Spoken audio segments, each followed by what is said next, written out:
Welcome to Bestusefultips. In this video, I will show you how to take a screenshot on Samsung Galaxy S25 FE.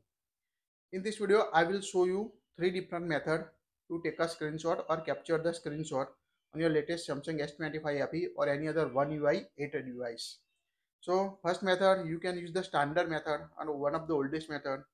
You can use the side key or volume down button to take a screenshot. Just open the page, like here we want to screenshot of this page. So open that page and long press the side button and power button at the same time, and you can see take a screenshot on your Samsung S25 FE or any other Samsung device. In the second method, you can use the palm swipe to capture gesture. So make sure enable this feature.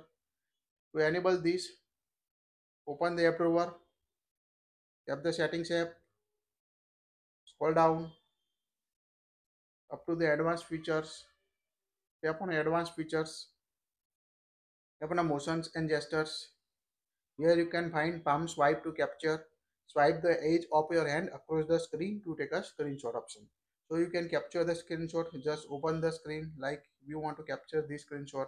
Just swipe the edge across the screen to take a screenshot on your Samsung S25 FE device or any other Samsung device.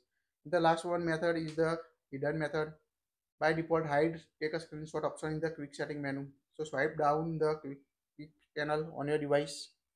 Here you can check for the take a screenshot option. If you can't see the take a screenshot option, tap on the pencil icon. Now tap on edit.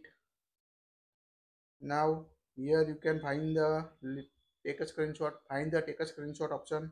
If not available in the first list, just swipe down, swipe right, and find the take screenshot. Just tap on it, and it will add it to your quick setting panels. Now tap on a done at the top right corner. Now again tap on a done on your device. Now just open the page or screen. Like we want to take a screenshot of a home screen. So open that page and swipe down the notification panel, and here you can see take a screenshot option. So tap on the take a screenshot to capture the screenshot of the page on your device. So quite easy to take a screenshot or capture the screenshot on Samsung S25 FE or any other latest One UI 8 version. You can also use the Gemini or a Bixby voice assistant. Just launch the Bixby or Gemini and say take a screenshot, and it will automatically capture the screenshot on your Samsung device. So this is the all four methods you can use to take a screenshot on Samsung S25 FE devices. That's it. If you like it, share it. Thank you for watching this.